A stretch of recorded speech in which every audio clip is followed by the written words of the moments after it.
नमस्कार दोस्तों, एग्जाम गुरु में आपका स्वागत है। दोस्तों इस क्लास में हम लोग देखने वाले हैं Uttar Pradesh power corporation limited UPPCL JE electronics के प्रीवियस ईयर के कुछ इंपॉर्टेंट क्वेश्चन। जी हाँ दोस्तों, इस क्लास में हम लोग देखने वाले हैं प्रीवियस ईयर के इंपॉर्टेंट क्वेश्चन और उसके साथ ही साथ जो दूसरे डिपार्टमेंट में जूनियर इंजीनियर के लेवल के जो क्वेश्चंस होते हैं वो भी इस क्लास में हम लोग देखने वाले हैं और उसके एक्सप्लेनेशन के साथ। और साथ ही साथ दोस्तों हम लोग ये भी देखेंगे कि उससे और क्या किस टाइप के क्वेश्चन पूछे जा सकते हैं, क्या क्या पॉसिबिलिटीज है। तो दोस्तों अगर आप मेरे चैनल पे नए हैं तो प्लीज़ मेरे चैनल को जरूर सब्सक्राइब कर लीजिएगा। अगर आप यूपीपीसीएल जेई इलेक्ट्रॉनिक्स के लिए प्रिपरेशन कर रहे हैं तो आपको सारे क्लासेस मेरे चैनल पे मिलने वाले हैं। तो चलिए दोस्तों आज के इस क्लास को स्टार्ट करते हैं। दोस्तों पहला क्वेश्चन आपके स्क्रीन पे दिख रहा होगा, negative feedback employed in means negative feedback किस में यूज होता है। तो दोस्तों ये मैंने पहले ही आप लोगों को बता चुका है, एम्पलीफायर में नेगेटिव फीडबैक यूज होता है और ऑसिलेटर एक ऐसा सर्किट है जिसमें सिर्फ पॉजिटिव फीडबैक यूज होता है। इसको आप प्लीज़ याद कर लीजिए। ऑसिलेटर के केस में पॉजिटिव फीडबैक यूज होता है दोस्तों, और एम्पलीफायर के केस में दोस्तों नेगेटिव फीडबैक यूज होता है एम्पलीफायर के केस में। और दोस्तों अगर हम बात करें रेक्टिफायर की, तो रेक्टिफायर में कोई भी फीडबैक यूज नहीं होता। रेक्टिफायर बेसिकली क्या करता है, rectifier a device which convert AC signal into DC signal या फिर pulsed AC signal into DC signal. Rectifier का काम यही होता है। और रिसीवर क्या करता है, रिसीवर में कोई फीडबैक लगता भी है तो ये पॉजिटिव नेगेटिव से उस पर कोई मतलब नहीं है। रिसीवर डेटा को रिसीव करने में यूज होता है। तो यहाँ से दोस्तों याद करने की ज़रूरत है, जो समझने की ज़रूरत है, ऑसिलेटर में पॉजिटिव फीडबैक यूज होता है, एम्पलीफायर में नेगेटिव फीडबैक यूज होता है, और रेक्टिफायर क्या करता है, एसी को डीसी में कन्वर्ट करता है। ठीक है, रेक्टिफायर, अब यहाँ से एक पॉइंट क्वेश्चन और बनता है, रेक्टिफायर एसी को डीसी में कन्वर्ट करता है। ठीक है, और डीसी को एसी में जो कन्वर्ट करता है उसे इन्वर्टर बोला जाता है। क्या बोला जाता है दोस्तों, inverter. Inverter converts DC signal to AC signal. DC को एसी में कन्वर्ट करता है इन्वर्टर, और दोस्तों डीसी को ही डीसी में कन्वर्ट करता है चॉपर। क्या करता है दोस्तों, चॉपर। चॉपर को याद रखिएगा, chopper is a circuit that convert DC to DC signal. DC से डीसी सिग्नल में ही वो कन्वर्ट करता है चॉपर सर्किट। ठीक है, तो ये कुछ पॉइंट्स थे, इससे आपको समझने की और याद करने की ज़रूरत थी। दोस्तों अगला क्वेश्चन है, in practice what is normally varied in order to change the frequency of oscillation. Oscillation का जो फ्रीक्वेंसी चेंज करने के लिए हम क्या यूज करते हैं प्रैक्टिकली। तो दोस्तों होता क्या है, जैसा कि आपको पता है, इंडक्टेंस जो होता है उसको हम आईसी पे फैब्रिकेट नहीं कर सकते क्योंकि ये बहुत ही साइज़ में बल्की होता है और इसको हम आईसी पे फैब्रिकेट नहीं कर सकते इंडक्शन सर्किट को। दोस्तों ये भी क्वेश्चन पूछा गया है कि which of the following element can not be fabricated on IC. IC पे जो सिर्फ और सिर्फ इकलौता एलिमेंट है, जे अगर इस ऑप्शंस की बात करें तो इंडक्टर को हम आईसी पे फैब्रिकेट नहीं कर सकते। ठीक है, तो जैसा कि दोस्तों हमने ये फॉर्मूला देखा है, अगर कैपेसिटेंस इक्वल टू क्या हो जाता है दोस्तों, अगर एक्सी की बात करें, कैपेसिटेंस की बात करें इसका, तो 1/2 पाई एफसी। ठीक है, तो यहाँ से दोस्तों आप देखेंगे फ्रीक्वेंसी को अगर आप बढ़ाएंगे घटाएंगे तो इससे कैपेसिटेंस की वैल्यू अगर बढ़ाएंगे घटाएंगे तो फ्रीक्वेंसी चेंज हो सकता है। और दोस्तों कैपेसिटेंस को हम आईसीज पे फैब्रिकेट कर सकते हैं।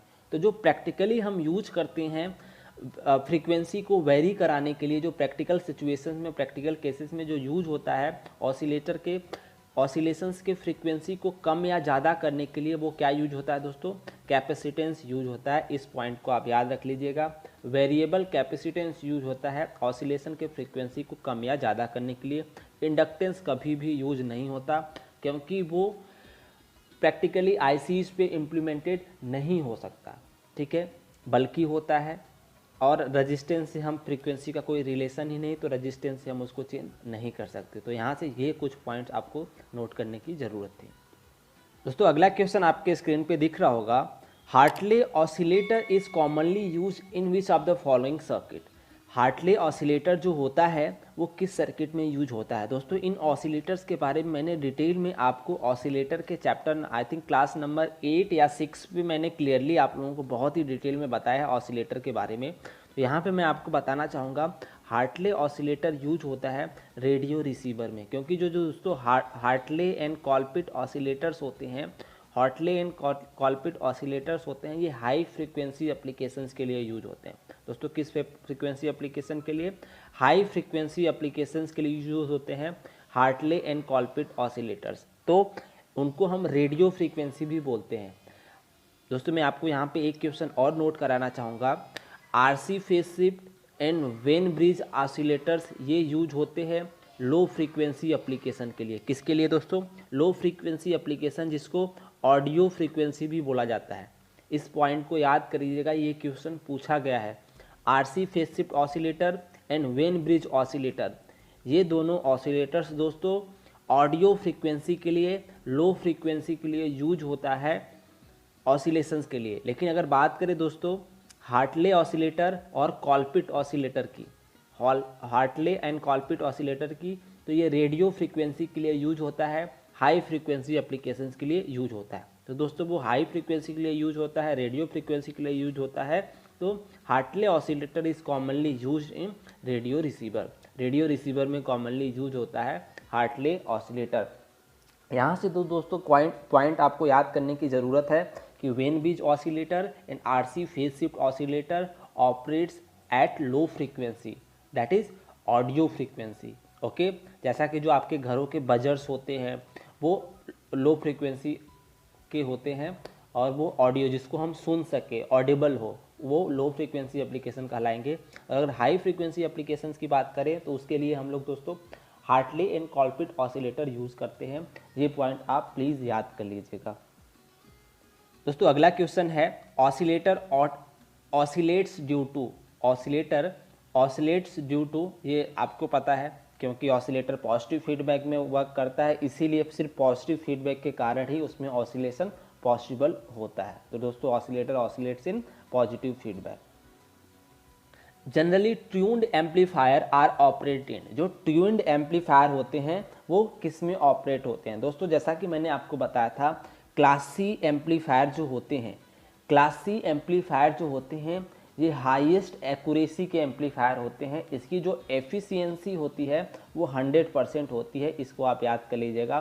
The only power amplifier which have 100% efficiency is class C amplifier, जिसके कारण ये ट्यून्ड एम्पलीफायर में यूज होते हैं क्लास सी एम्पलीफायर। इस पॉइंट को आप याद कर लीजिएगा। अब दोस्तों अगला क्वेश्चन आपके स्क्रीन पे दिख रहा होगा, for a constant output frequency the simplest sinusoidal oscillator is the. दोस्तों ये मैंने बहुत ही क्लियरली आपको बताया था कि क्रिस्टल ऑसिलेटर एक ऐसा ऑसिलेटर है जो एक स्टेबल आउटपुट देता है, स्टेबल ऑसिलेटेड आउटपुट देता है क्रिस्टल ऑसिलेटर। तो अब जब भी बात आए हाईएस्ट एक्यूरेसी की, हाईली स्टेबल की, कांस्टेंट आउटपुट की, तो उसके लिए बेहिचक आप क्रिस्टल ऑसिलेटर को टिक करिएगा, क्योंकि क्रिस्टल ऑसिलेटर सबसे एक्यूरेट और कांस्टेंट एंड स्टेबल आउटपुट देता है क्रिस्टल ऑसिलेटर। ठीक है दोस्तों, तो क्रिस्टल इसका ऑसिलेटर, इसका आंसर क्या हो जाएगा? Crystal oscillator is the answer for this question. और फेज शिफ्ट ऑसिलेटर की बात करें तो दोस्तों जैसा कि मैंने बताया ये ऑडियो फ्रीक्वेंसी के लिए यूज होता है, लो फ्रीक्वेंसी के लिए यूज होता है। कॉलपिट एंड हार्टले रेडियो फ्रीक्वेंसी के लिए यूज होता है, जिसे हाई फ्रीक्वेंसी भी बोला जाता है। अब दोस्तों अगला क्वेश्चन आपके स्क्रीन पे दिख रहा होगा, the frequency stability of the oscillator output is maximum in.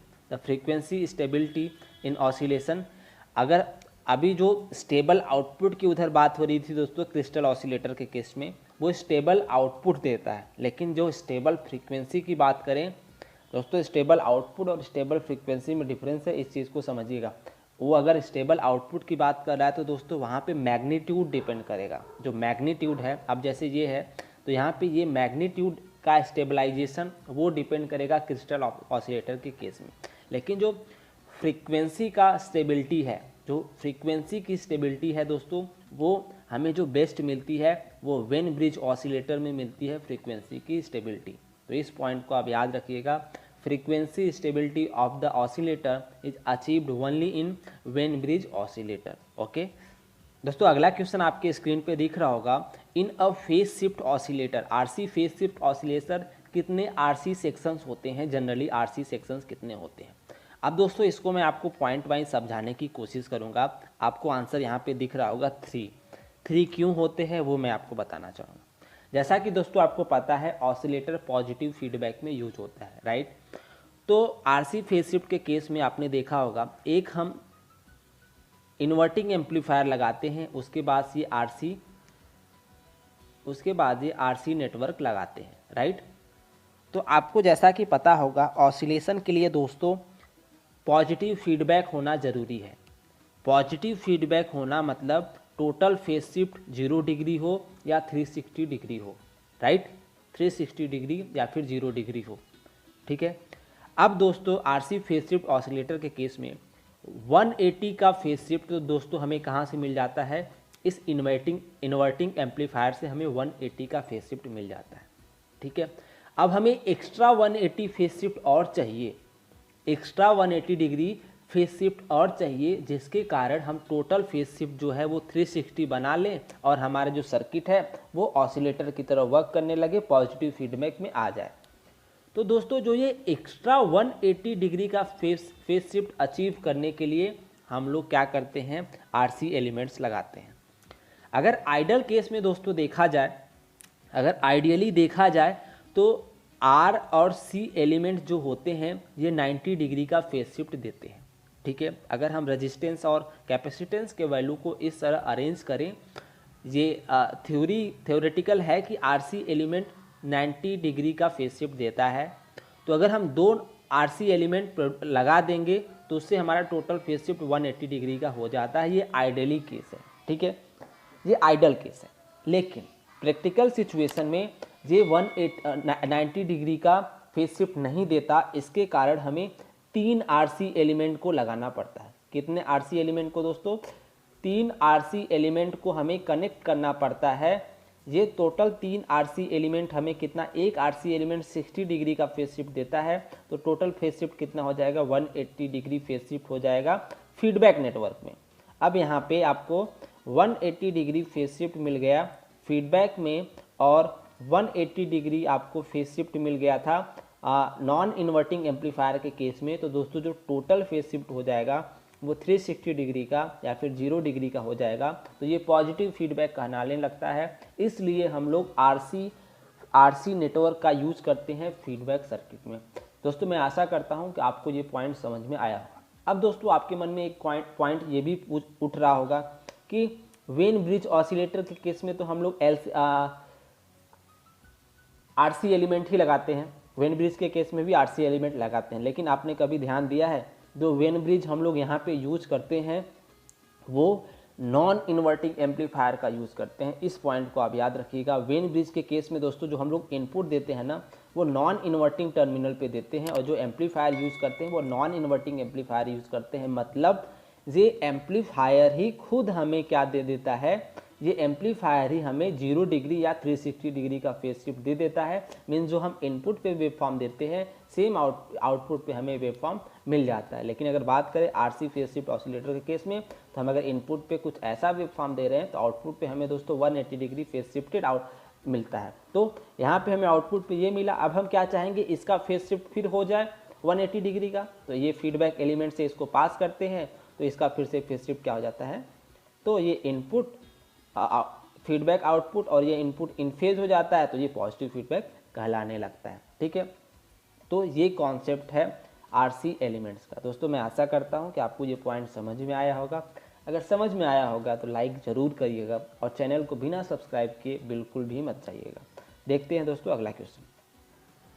In phase shift oscillator what are the frequency determining element. Phase shift oscillator के केस में जो फ्रीक्वेंसी डिटरमाइनिंग एलिमेंट होता है वो क्या होता है? ऑब्वियस है आरसी एलिमेंट होगा, क्योंकि जो उसका फ्रीक्वेंसी का फॉर्मूला होता है F=1/√6 RC होता है। ये फॉर्मूला फेज शिफ्ट ऑसिलेटर के केस में। अगर ये R1 R2 RC की वैल्यू अलग अलग है तो ये ब्रैकेट में आ जाता है R1 C1 एंड R2C2 ये फार्मूला होता है फेज शिफ्ट ऑसिलेटर के केस में। तो ऑब्वियस है कि इसका जो फ्रीक्वेंसी डिटरमाइनिंग सर्किट होगा वो R एंड C सर्किट होता है RC फेज शिफ्ट ऑसिलेटर के केस में। दोस्तों अगला क्वेश्चन आपको स्क्रीन पे दिख रहा होगा, what capacitor are used in transistor amplifier. कौन सा कैपेसिटर ट्रांजिस्टर एम्पलीफायर में यूज होता है? तो दोस्तों इलेक्ट्रोलाइट कैपेसिटर यूज होता है ट्रांजिस्टर एम्पलीफायर में। प्लीज़ आप इसे याद कर लीजिए। कुछ क्वेश्चन को दोस्तों याद करना ही ज़रूरी होता है, उसे आप समझ नहीं सकते, ये पॉइंट्स को याद कर लें तो बेटर रहेगा। तो जो ट्रांजिस्टर में एम्पलीफायर में कैपेसिटर्स यूज होते हैं वो electrolyte capacitors, electrolytic capacitor use होते हैं।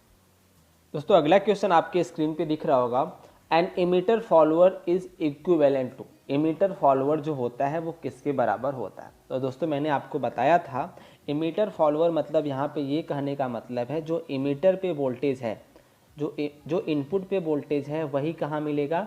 आउटपुट पे वोल्टेज मिलेगा। लाइक आप अगर बीजेटी सर्किट देखेंगे तो ये emitter, base and collector. Emitter follower means emitter का जो वोल्टेज है दोस्तों वही हमें कलेक्टर पे भी वोल्टेज मिले तो वो इमीटर फॉलोअर कहलाएगा। और दोस्तों मैंने आपको ये क्लियरली बताया था कि कॉमन कलेक्टर एम्पलीफायर जो होता है उसका जो वोल्टेज गेन होता है वो क्या होता है दोस्तों?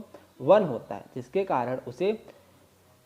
कारण उसे वोल्टेज बफर बोला जाता है, और वोल्टेज बफर बोला जाता है या फिर इमीटर फॉलोअर बोला जाता है। ठीक है, इमीटर फॉलोअर क्यों बोला जाता है ये फिर आपको समझ में आ गया होगा। तो यही रीज़न है emitter follower, common collector amplifier को क्या बोलते हैं? इमीटर फॉलोअर या फिर वोल्टेज बफर बोलते हैं, क्योंकि जो इसका वोल्टेज गेन होता है वो यूनिटी होता है और इनपुट रेजिस्टेंस बहुत ही ज़्यादा होता है, आउटपुट रेजिस्टेंस बहुत ही कम होता है कॉमन कलेक्टर एम्पलीफायर के केस में। और इस पे दोस्तों एक क्वेश्चन और ये बन सकता है, किसको करंट फॉलोअर बोलते हैं? किसको करंट फॉलोअर बोलते हैं? तो कॉमन बेस एम्पलीफायर जो होता है दोस्तों उसको करंट फॉलोअर बोलते हैं, क्योंकि उसका जो करंट गेन होता है वो 1 होता है और इनपुट रेजिस्टेंस बहुत ही कम होता है और आउटपुट रेजिस्टेंस बहुत ही ज़्यादा होता है करंट फॉलोअर के केस में, मीन्स कॉमन बेस एम्पलीफायर के केस में। दोस्तों अगला क्वेश्चन आपके स्क्रीन पे दिख रहा होगा, the output signal of common emitter amplifier is always. अगर कॉमन इमीटर एम्पलीफायर की बात करें तो दोस्तों मैंने क्लियरली आपको बताया था जिसका आउटपुट सिग्नल होता है वो माइनस का GM समथिंग करके होता है, GM इंटू VGS जो भी होता है, तो ये आउट ऑफ फेज होता है किससे? इनपुट सिग्नल से। सिर्फ ये ऐसा एम्पलीफायर है, अगर common collector, common base and common emitter की बात करें तो common emitter is the only amplifier which produce 180 degree phase shift from input to output. Output जो होता है इसका आउट ऑफ फेज होता है by 180 degree to the input signal common emitter amplifier के केस में। और कॉमन बेस जो होता है वो भी इन फेज आउटपुट देता है, कॉमन कलेक्टर भी इन फेज आउटपुट देता है। तो अगर ये क्लास आप लोगों को पसंद आ रहा हो तो प्लीज़ इस क्लास को ज़रूर लाइक करिएगा, और अगर आप मेरे चैनल पर नए हैं तो इस चैनल को भी सब्सक्राइब जरूर कर लीजिएगा। और दोस्तों अगर आपका कोई सजेशन हो, कोई फीडबैक हो तो आप उसे कमेंट सेक्शन में ज़रूर बता सकते हैं। मुझे खुशी होगी आप लोगों का फीडबैक और सजेशन जान करके।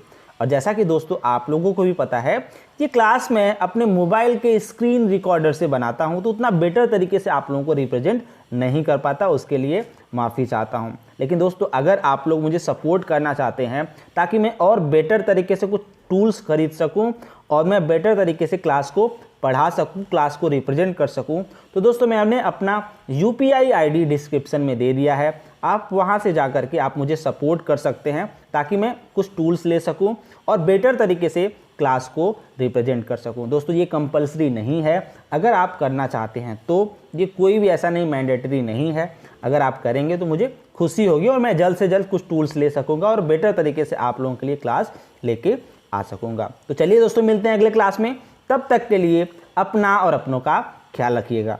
धन्यवाद दोस्तों।